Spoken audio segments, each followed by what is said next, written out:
Welcome students again to the second chapter of class 10th, that is acids, bases and salts. Okay, so we have seen the first part of this chapter, that is in which we learned about what are indicators of acids and basic solutions, and we have learned about classification of acids also, right. So what are the different types of acids that are present in laboratories and like in our surroundings? We have seen all those things. Now in today's class what we are going to learn? We are going to learn about the chemical properties of acids. We will be learning about classification of bases, and we also will learn about chemical properties of bases. So overall our whole chemical properties of acids and bases will be covered in this part. So part 1 and part 2, if you will cover together, you will be covering up to chemical properties of acids and bases. Okay. So if you have any questions, you can ask me in the comment box, and if you don't have, let's move forward. Fine. So let's start with today let's start with properties of acids, and we know very well that कोई भी chemical compound है, acids are also a chemical compound. Bases जो है वो भी chemical compounds हैं, तो acids की फिजिकल प्रॉपर्टीज़ भी होंगी एंड केमिकल प्रॉपर्टीज़ भी होंगी, राइट. अब देखते हैं, जस्ट गिव मी 1 सेकेंड. ठीक है, तो देखो फिजिकल प्रॉपर्टीज़ ऑफ एसिड्स के बारे में हमने ऑलरेडी पढ़ रखा है, राइट. कैसे पढ़ रखा है? पार्ट 1 में पढ़ रखा है. नहीं पढ़ा है तो एक बार पढ़ लेना. फिज़िकल प्रॉपर्टीज़ में उसके स्ट्रक्चर आ जाता है, उसका शेप आ जाता है. शेप तो नहीं होगा ऑब्वियसली, लाइक उसकी मतलब क्या टेस्ट होता है, क्या ऑर्डर होती है, वो सब आ जाता है. ठीक है. सो द थिंग इज़ कि एसिड्स जो है वो sour taste, it has sour taste, खट्टा. Then it turns blue litmus red. This is not one, okay, this is litmus.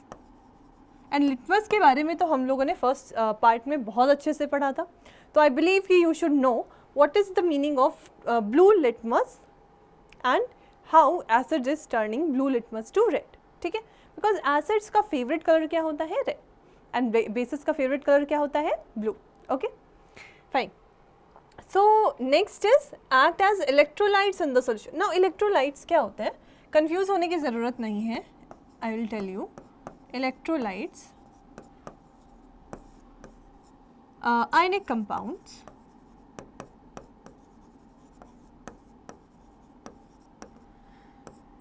that break into ions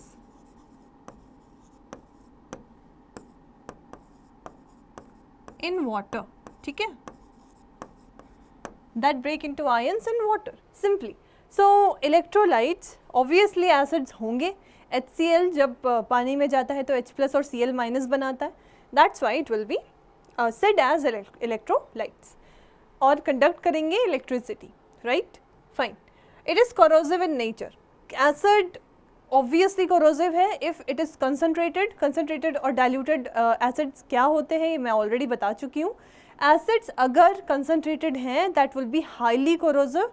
you are not suppose to spill any drop of acid to your skin, right. Understanding. बहुत सारी हम लोग news में like there are lot of बहुत सारे हम लोग crime cases सुनते हैं like acid attacks, right. That's a very very harsh crime case. So basically the culprits use acids because it is highly corrosive. Okay, fine. Now let's talk about chemical properties of acids. अच्छा, chemical properties किसी भी चीज़ की क्या होती है? reactions, right. तो हमें उसमें reactions देखनी है उन particular acids की, और भी bases की भी देखेंगे अभी आने like in just some slides, after some slides. So देखो सबसे पहले तो reaction with metal. अगर हम acid की reaction metal के साथ कराएं तो क्या होगा? It's something very interesting because it is actually like something that we have taken from your first chapter. ठीक है, let's see how. देखो मेटल है, एसिड है, H2 गैस निकलती है और सॉल्ट बनता है. H2O एंड सॉल्ट नहीं, H2 gas and salt. So it is not a neutralization reaction. But what is the type of reaction? Let's see. ठीक है, तो देखो मैं एक एग्जांपल लेती हूँ, मैं यहीं से एग्जांपल ले रही हूँ, Zn plus HCl, Zn plus 2HCl for balancing of course gives ZnCl2 plus H2, ठीक है, H2 gas will be evolved. अब देखो यहाँ पे क्या हो रहा है कि HCl is a kind of solution, HCl is a kind of compound, और जिंक जो है वो हमारा एलिमेंट है, वो है एक मेटल. तो यहाँ पे अगर हम देख रहे हैं तो बेसिकली जिंक जो है वो हाइड्रोजन को डिस्प्लेस कर रहा है इसके सॉल्यूशन से, and it is forming ZnCl2 and H2 gas is evolved, right? So basically this kind of reaction is observed between an acid and a metal, and this kind of reaction is nothing but single displacement reaction.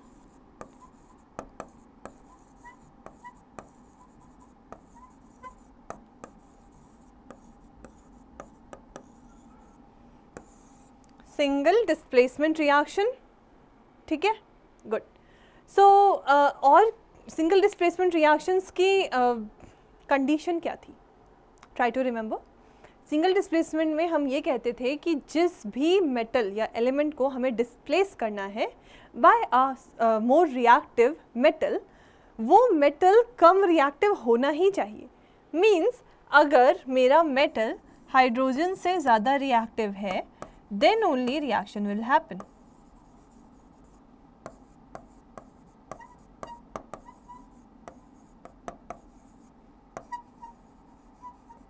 है ना, then only reaction will happen. Okay, so that's why Mg से reaction हो रही है, Zn से reaction हो रही है, पर क्या कॉपर से रिएक्शन होगी? नहीं होगी. क्यों? क्योंकि copper is less reactive than hydrogen, ठीक है. That's it. That's it for the first reaction. Let's move forward. चलो, reaction with metal oxide. अब देखो, tell me the names of metals or imagine some metals in your mind. ठीक है, metal oxides बनाओ. अब metal imagine कर लिए तो metal oxides बना दो. तो जैसे मैं metal oxides में क्या क्या ले सकती हूँ? Na2O ले सकती हूँ, कैल्शियम ऑक्साइड ले सकती हूँ, राइट, पोटाशियम ऑक्साइड ले सकती हूँ, और MgO मैग्नीशियम ऑक्साइड ले सकती हूँ, Fe2O3 ले सकती हूँ.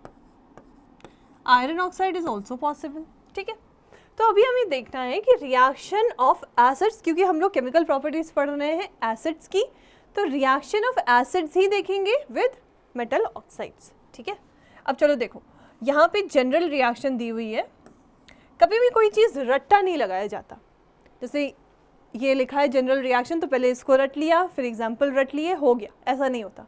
हमेशा कोशिश करो देखने की, कोशिश करो कि सोचने की कि रिएक्शन पहले हो कैसे रही है, फिर try to make some trick out of it, ठीक है.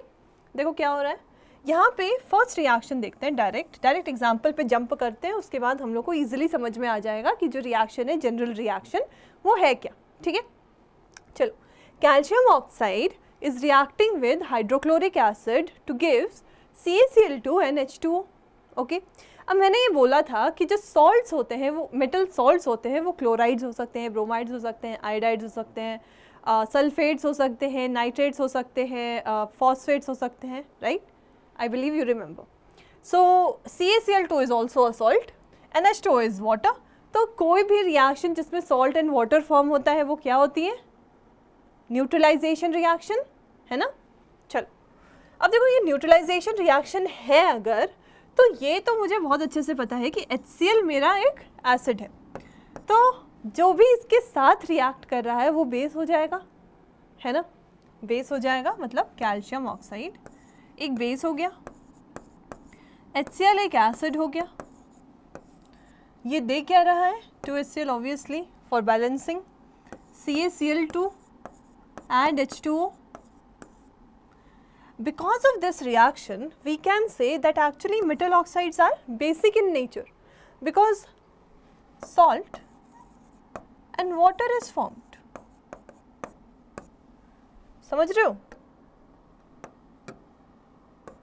By these reactions.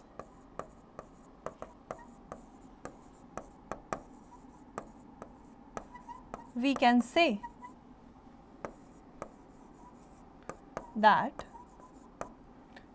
that metal oxides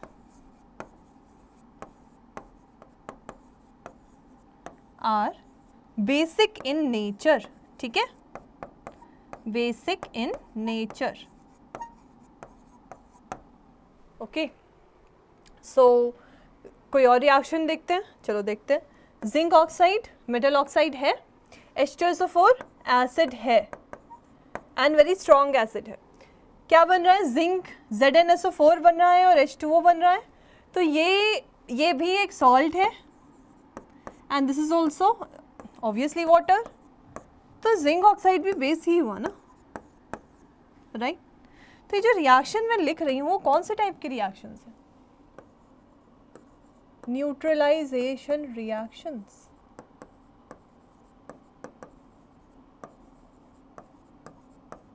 in which acids and bases react together to form salt and water. Okay, so I believe कि you are able to understand what is why metal oxides are basic in nature. ठीक है, good.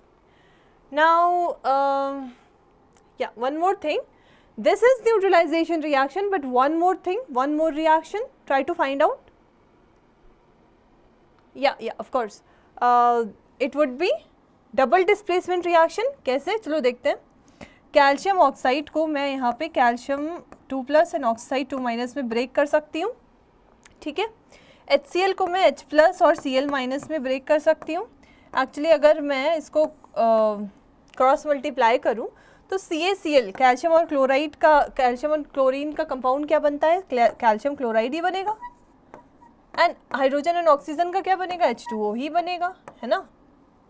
सो देखो ये double displacement reaction भी है. So neutralization plus double displacement reaction. ठीक है, these kind of reactions also can be asked in your paper in your exam for first chapter purpose. मतलब पूछ लेंगे कि कौन सी टाइप की रिएक्शन है, तो बताना पड़ेगा neutralization and double displacement both. Okay, I hope you are able to understand. Let's move towards the next chemical property. So the next chemical property is reaction of acids with carbonates and bicarbonates. ठीक है, चलो देखते हैं क्या बनेगा. Reaction with acids with carbonates and bicarbonates. कोई भी carbonate हम ले सकते हैं. फॉर एग्जाम्पल मैं ले लेती हूँ, पहले तो मैं एसिड लिख लेती हूँ, acid HCl, and I will take carbonate, that would be calcium carbonate. ठीक है, रिएक्शन करते हैं. इजीली हमें समझ में आ रहा है कि ये कौन से टाइप की रिएक्शन हो सकती है. ये डबल डिस्प्लेसमेंट हो सकती है क्योंकि दो टाइप के कंपाउंड्स हैं और दोनों बोथ आर आयोनिक कंपाउंड्स. ठीक है, so let's see, H+ Cl- calcium 2+ CO3 2-. ठीक है, अब देखो क्रॉस मल्टीप्लाई कर दो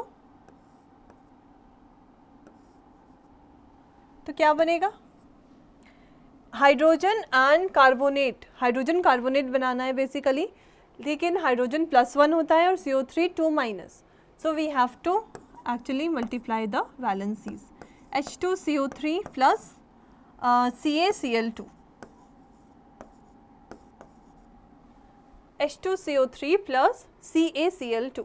ठीक है, और क्योंकि यहाँ पे देखो, यहाँ पे क्या हो रहा है, H2CO3 बनता कैसे है, CO2 एंड H2O को जब मिक्स करते हैं तो ही बनता है. तो ये बेसिकली बाद में ब्रेक हो जाएगा H2O एंड CO2 में.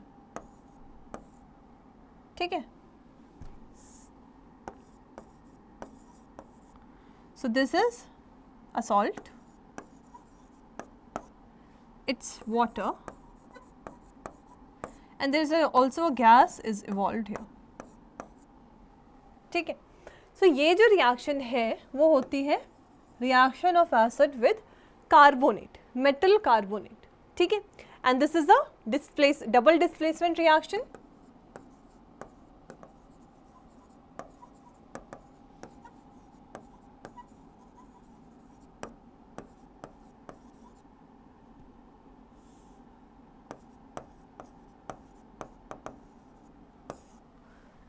डबल डिस्प्लेसमेंट रिएक्शन, ठीक है, गुड।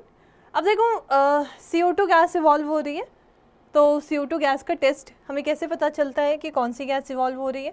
हम लोग टेस्ट ऑफ CO2 कर देते हैं। अब टेस्ट ऑफ CO2 हम लोग पढ़ चुके हैं,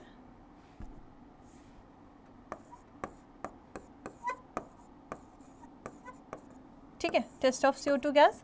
तो अगर मेरे पास लाइम वाटर है, जिसको मैं स्लेक लाइम भी कहती हूँ,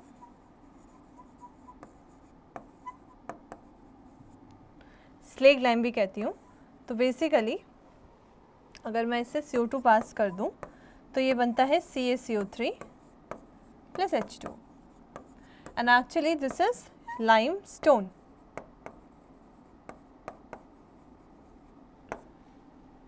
CO2 turns lime water milky.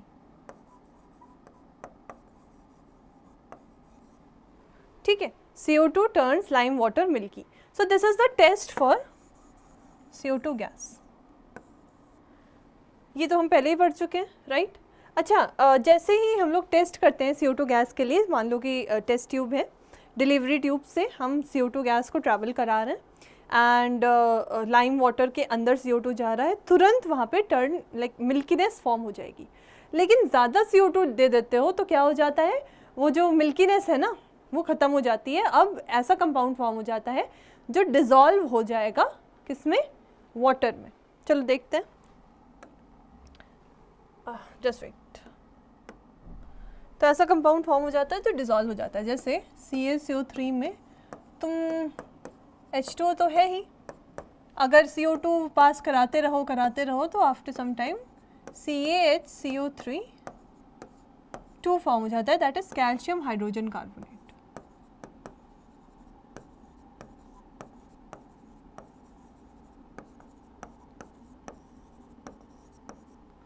That is soluble in water.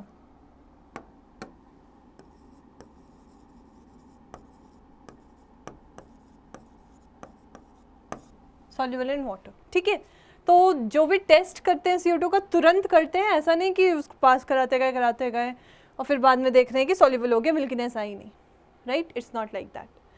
अच्छा, कार्बोनेट की रिएक्शन हमने देख ली, और कौन सी रिएक्शन थी? बाइकार्बोनेट की भी देखनी थी, राइट? देखो बाइकार्बोनेट की भी, तो reaction of acid with bicarbonate भी बिल्कुल सेम ही होती है। पहले तो एसिड लिख लो, फिर कैल्शियम हाइड्रोजन कार्बोनेट, कैल्शियम ही ले लेते हैं, क्या दिक्कत है, right? Calcium hydrogen carbonate, fine. अब देखते हैं रिएक्शन कैसे होती है। तो देखो H+Cl- ऐसे ब्रेक किया, दोनों ही डबल डिस्प्लेसमेंट रिएक्शंस होंगी क्योंकि दोनों ही कंपाउंड्स हैं, आयनिक कंपाउंड्स हैं, सो आयन एक्सचेंज हो सकते हैं। कैल्शियम 2+, CO3 2-, ऐसे ऐसे, right? It will become H2CO3 and CaCl2, again the same formula, and H2CO3 will undergo H2O plus CO2। तो यहाँ पे भी CO2 गैस इवॉल्व होगी, बस फ़र्क बैलेंसिंग में आएगा और किसी चीज़ में फ़र्क नहीं होता, दोनों में ही CO2 गैस इवॉल्व होती है, and we have to do the test for CO2 gas, okay? So this property, this chemical property of acids is also completed. Let's move forward. Now what are the things that are common in an acid? Okay, what are the things that are common in an acid? This is H2, hydrogen gas, ठीक है। अब देखो कोई भी acid, मैंने बताया था कि एसिड्स की डेफिनेशन ही क्या होती है, क्योंकि सारे के सारे एसिड्स H+ रिलीज़ कर रहे हैं, इसीलिए हम लोग बोल रहे हैं कि वो सारे एसिड्स हैं। This is the basic definition. और कहाँ रिलीज़ कर रहे हैं? इन सॉल्यूशंस। अगर वाटर में जा रहे हैं तो रिलीज़ कर रहे हैं H+। So that's the same thing written here. Okay, what are common things in acids? So देखो, all acids produces hydrogen gas on reaction with metal, ये तो हमें पता है, single displacement reaction, and produces H+ ions in aqueous solution. This is common property of in all the acids. You should remember that ये definition की तरह ही याद कर लो, एकदम माइंड में रहना चाहिए। कोई सोते हुए भी पूछे तो क्या एसिड क्या है तो क्या बोलोगे H+, बेस क्या है तो क्या बोलोगे OH-।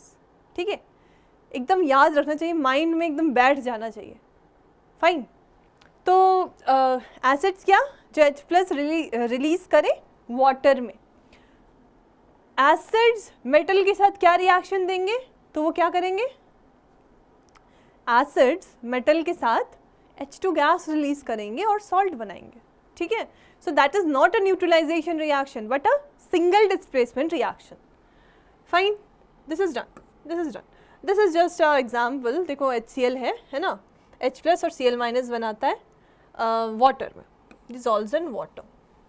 वैसे ही एसिटिक एसिड है तो मैं ये पहले भी बता चुकी हूँ, CH3CO- और हाइड्रोजन H+ बनाता है इन वाटर। ये मैंने पहले ही बताया हुआ है जब मैंने स्ट्रॉन्ग एसिड्स और वीक एसिड्स पढ़ाया है। ठीक है, दूसरी चीज़ ये वाटर है, हाँ वाटर में है, so that means these solutions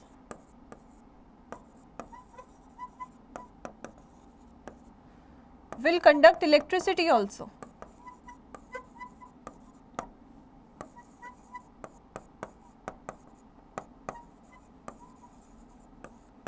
समझ रहे हो, these solutions will conduct electricity also. Why?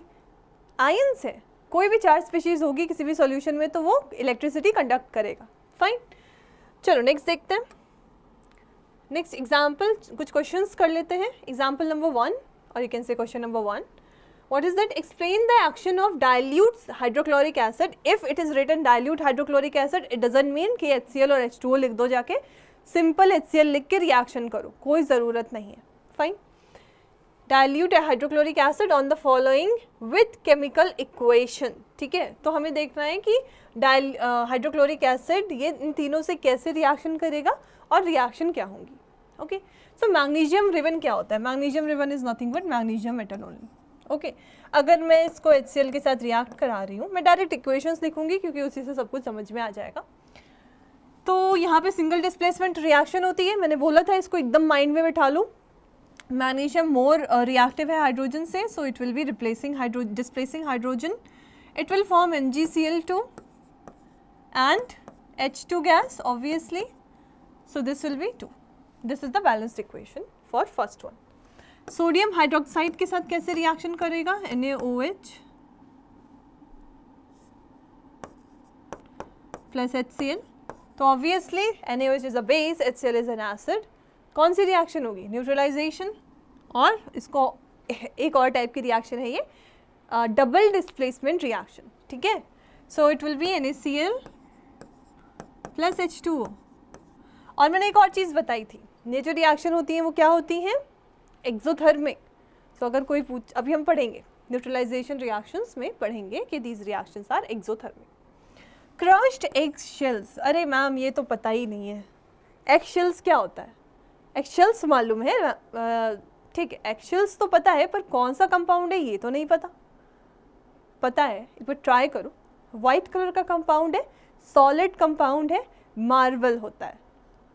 Marvel का केमिकल फॉर्मूला क्या बताया था मैंने, कैल्शियम कार्बोनेट। सो यहाँ पे बेसिकली तुम्हारी रिएक्शन होगी कैल्शियम कार्बोनेट की HCl के साथ। बहुत इजी रिएक्शन है, अभी पढ़ी है। It will make H2CO3 plus CaCl2, यहाँ 2। ठीक है, तो H2CO3 क्या दे देगा, H2O plus CO2, CO2 evolve होगी। राइट, अगर टेस्ट लिखने को कह दे कोई तो H2 का टेस्ट इजीली बता देना, CO2 का टेस्ट बता देना। H2 का टेस्ट क्या होता है, अगर कोई गैस निकल रही है उसके पास हम कैंडल्स, जलती हुई कैंडल को ले गए तो पॉप साउंड आना शुरू हो जाती है। Like it's something like something little small things are exploded, pop sound. So that is the test for H2. What is the test for CO2? I have already shown you the reaction that it will be turning lime water milky. ठीक है, next question, curd cannot be stored in, so curd cannot be stored in copper vessel, brass vessel and bronze. So that means 1, 3rd and 4th. But why it is so? Because देखो curd जो होता है वो होता है lactic acid.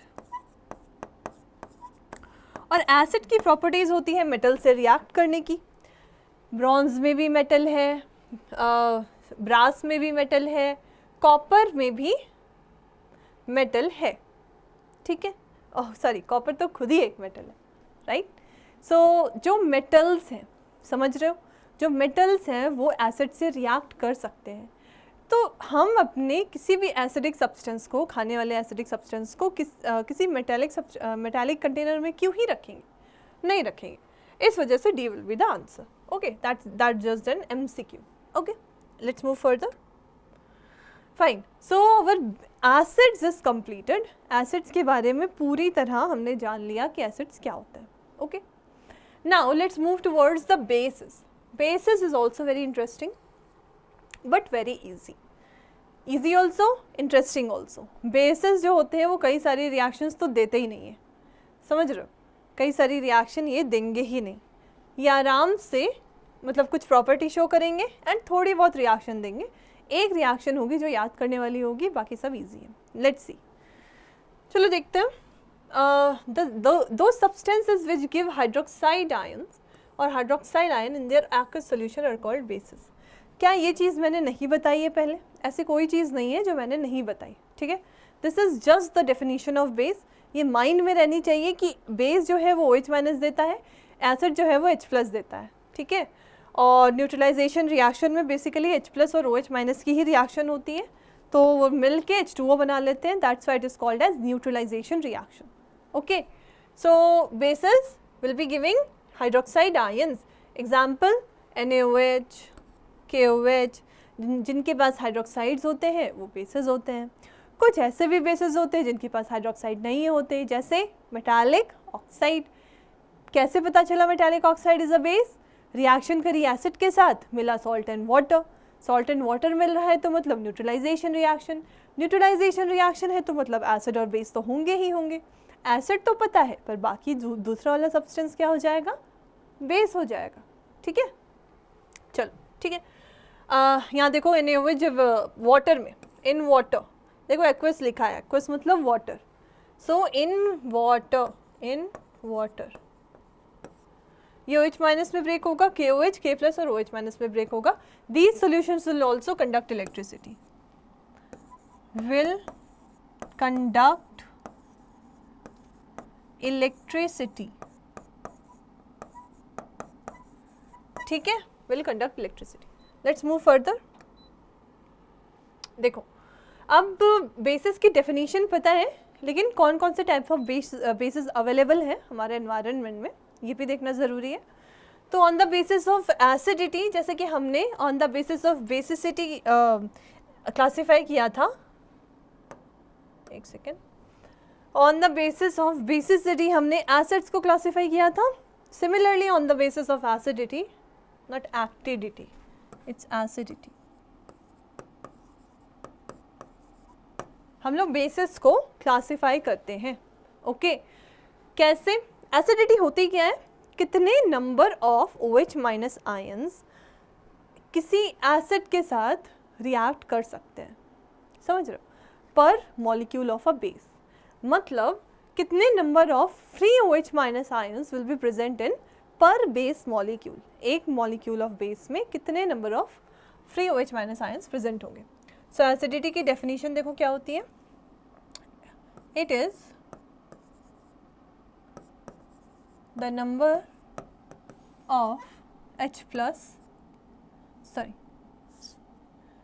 OH of free OH minus ions that can free OH minus ions free OH minus ion per base molecule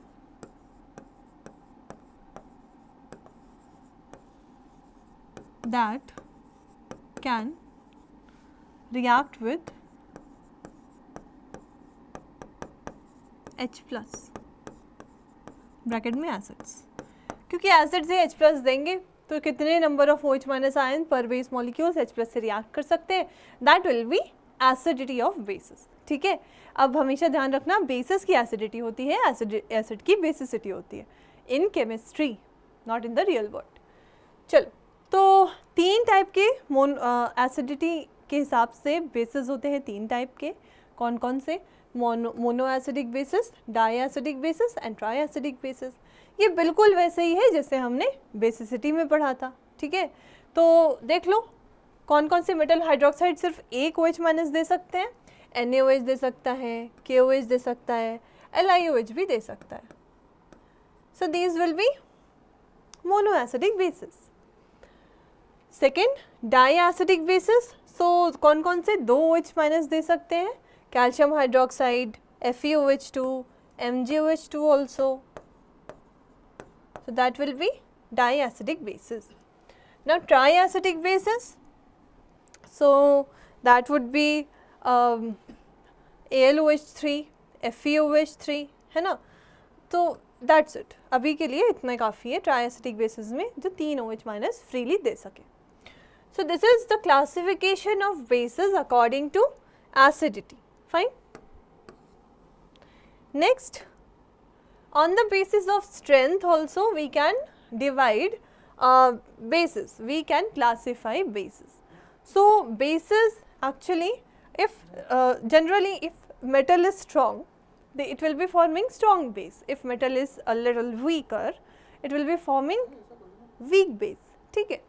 तो देखो, on the basis of strength, strong bases and weak bases, बिल्कुल same definition, बिल्कुल same example हम लोग लेके देखेंगे। जैसे strong bases में वो बेसिस, वो compounds that undergo complete ionization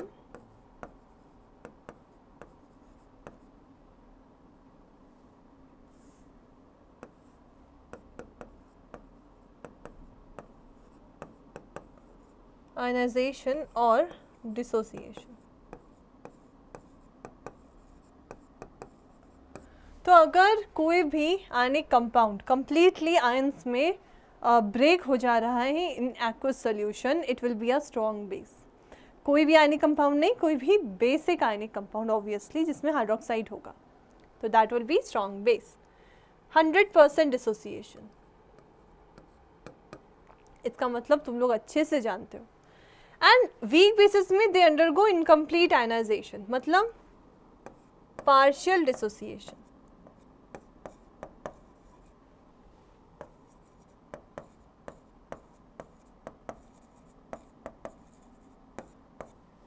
partial dissociation, ठीक है। तो देखो एग्जाम्पल क्या हो जाएंगे, एग्जाम्पल ही कैसे पता चलते हैं? एक्सपेरिमेंटल। कोई ज़्यादा कंडक्ट इलेक्ट्रिसिटी करेगा क्योंकि उसमें ज़्यादा आयंस प्रोड्यूस हो रहे हैं, है ना, जो कि स्ट्रॉन्ग होंगे, स्ट्रॉन्ग बेसिस। वीक बेसिस में कम इलेक्ट्रिसिटी कंडक्ट होगी, क्यों? क्योंकि कम आयंस प्रोड्यूस होंगे, ठीक है। सो स्ट्रॉन्ग बेसिस में NaOH और KOH देखे गए और वीक बेसिस में NH4OH और AlOH3 देखे गया, ठीक है। लेट्स सी, देखो NaOH है, ये ब्रेक होता है Na plus and OH minus में, ये स्ट्रॉन्ग एसिड है। तो अगर मेरे पास 10 मॉलिक्यूल्स हैं NaOH के, तो 10 Na प्लस आयंस बनेंगे एंड 10 OH माइनस आयंस भी बनेंगे। So this is nothing but 100% dissociation,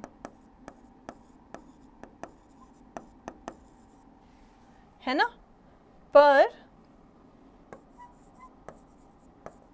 NH4OH है तो ये बनेगा NH4 plus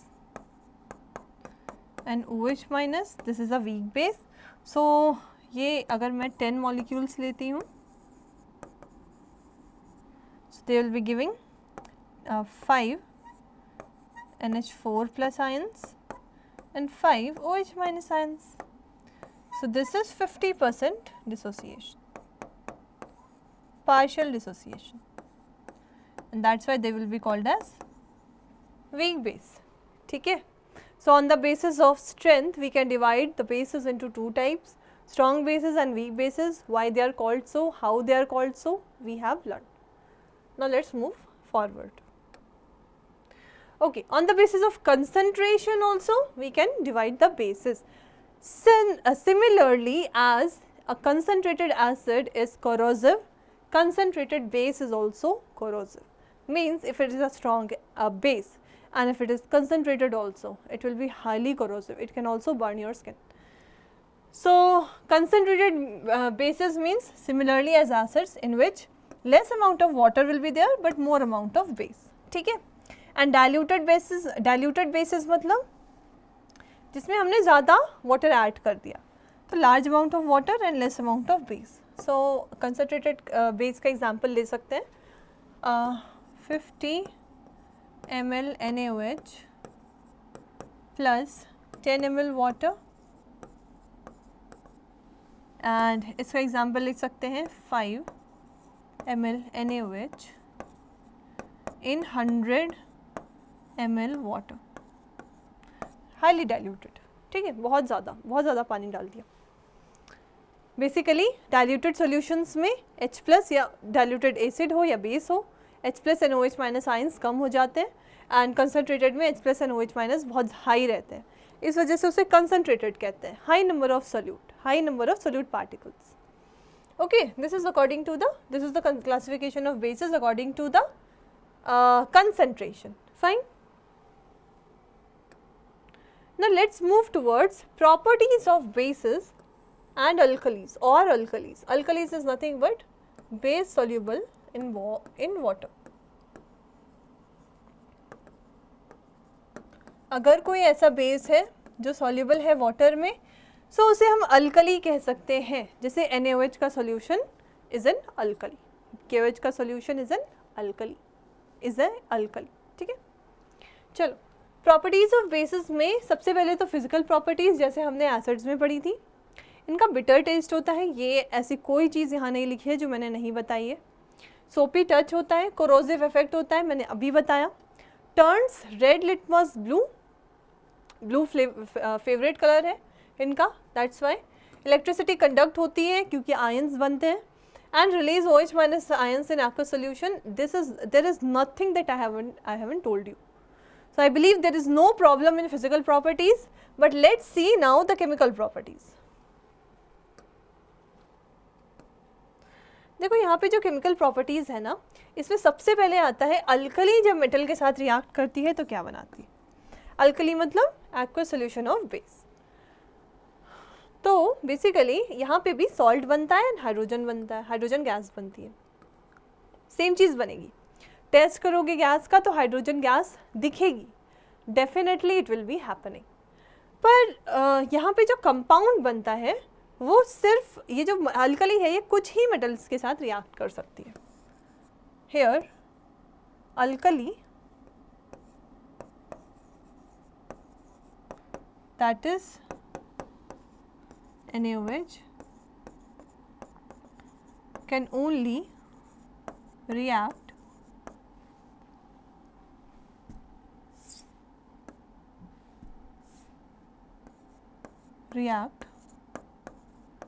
with certain metals.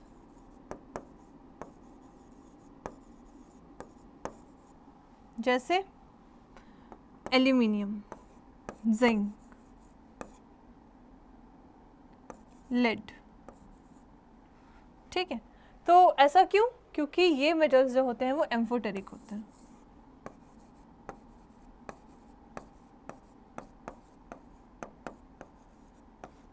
ऐसे metals that can react with acids and bases also. दोनों के साथ रिएक्ट करते हैं, इसीलिए बेसिस सिर्फ इन मेटल्स के साथ रिएक्ट करके ये रिएक्शन देते हैं, वरना आगे कोई मतलब बेसिस जनरली मेटल्स के साथ रिएक्ट नहीं करते. ओके, बिकॉज ये मेटल्स एम्फोटेरिक हैं इसीलिए इनके साथ रिएक्शन होती है.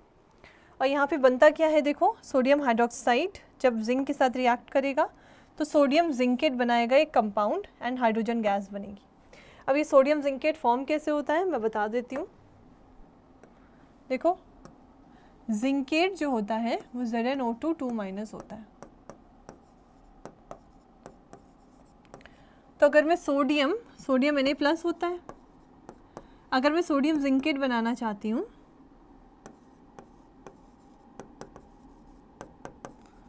तो बेसिक डेफिनेटली मुझे Na2 लेना पड़ेगा, ZnO2 लेना पड़ेगा and that will B sodium zincate.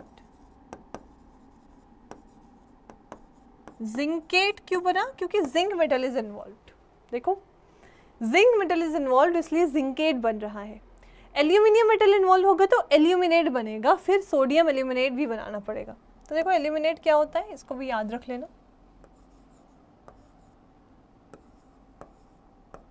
This is aluminate, okay, this is aluminate. And sodium aluminate हमें पता है कि Na+ जो होता है वो सोडियम आयन है, तो NaAlO2 इज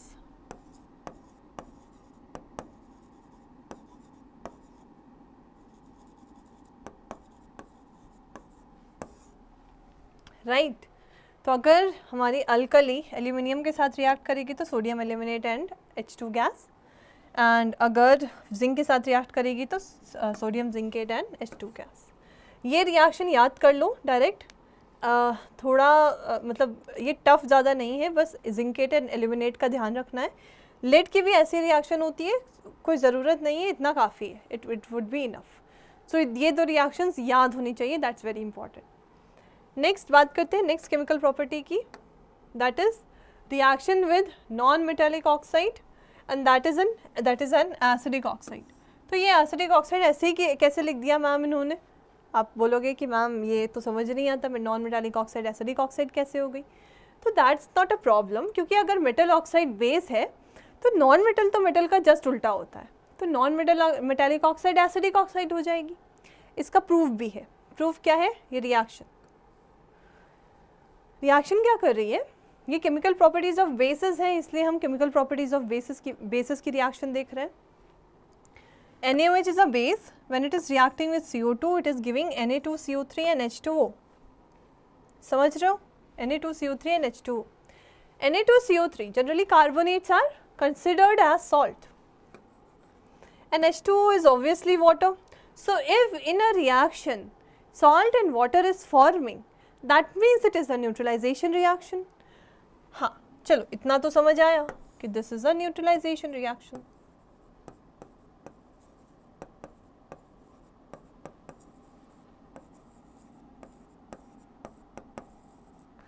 पर एक चीज़ नहीं समझ आ रही कि ये जो NaOH है वो तो बेस है, अब CO2 का क्या? तो ऑब्वियसली अगर न्यूट्रलाइजेशन रिएक्शन है तो CO2 क्या हो जाएगी? एसिड। और CO2 carbon is non metal. Non metal क्या होते हैं? Carbon, oxygen, nitrogen, fluorine, chlorine etcetera. ठीक है, तो CO2 is a non metallic oxide. अब अगर सॉल्ट एंड वाटर फॉर्म हो रहा है CO2 के NaOH से रिएक्शन करने पे, तो CO2 is definitely acidic. So it is also, this reaction is actually a proof that non-metallic oxides are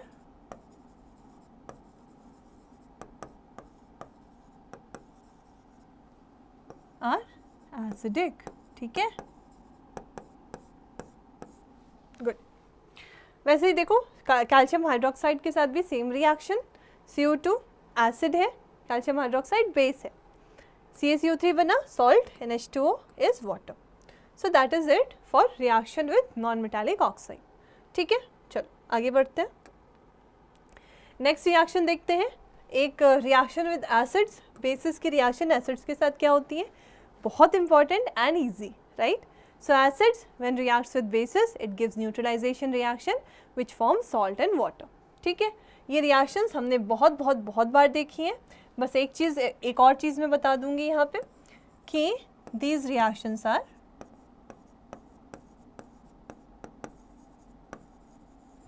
exothermic.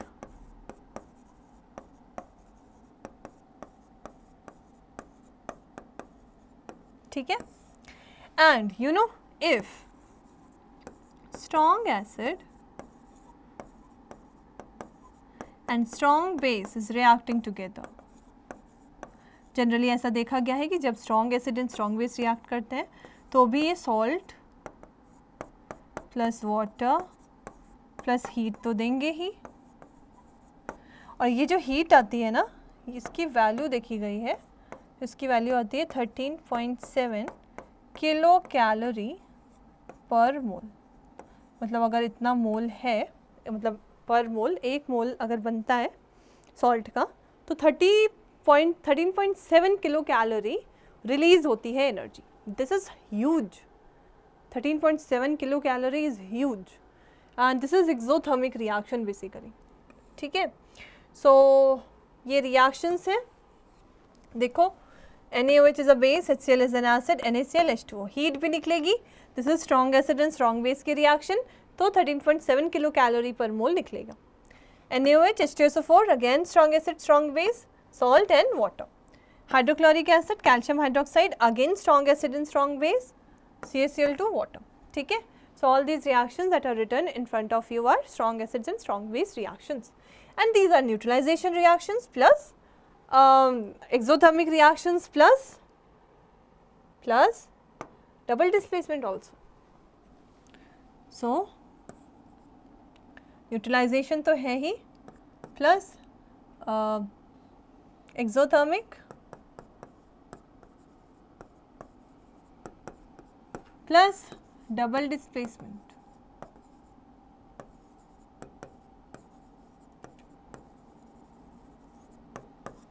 ठीक है, that is it for reaction with acids of and bases, reaction of acids and bases. अब reaction of acid with metal oxides ये हम पहले ही पढ़ चुके हैं। ठीक है, we have already done this. So I believe ये समझ में आया होगा कैसे किया था हमने। एसिड की रिएक्शन मेटालिक ऑक्साइड के साथ सॉल्ट एंड वाटर देती है, एंड क्योंकि एसिड मतलब salt and water neutralization reactions में फॉर्म होता है, तो एसिड अगर मेटल ऑक्साइड के साथ रिएक्शन करके न्यूट्रलाइजेशन रिएक्शन दे रहा है, तो metallic oxide will be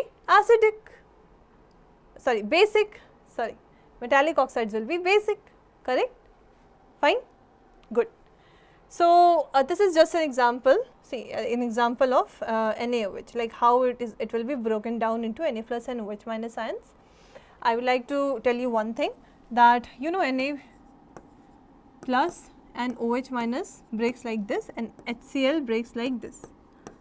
So in a neutralization reaction, Na and Cl makes bond and H and OH makes bond. H plus and OH minus मिलके water बनाते हैं, that's why this is neutral, hence it will be called as neutralization reaction. ठीक है, चलो तो देखो यहाँ पे we have done in today's class, basically in part 2 of this chapter we have done chemical properties of acids, right? We have learned about bases and their classifications, and we have seen a lot of reactions of bases also classified in the chemical properties of bases. I hope the reactions are quite clear to you, and reactions generally neutralization reactions है, कुछ test है and nothing else, right? So even if you have any questions, you can ask in the comment box. Okay, the second part of this chapter is over. In the next part we will be learning about more characteristics of acids and bases, about a universal indicator that will be according to pH, and some other things. So we will be meeting in the next class. Okay, bye for now, thank you.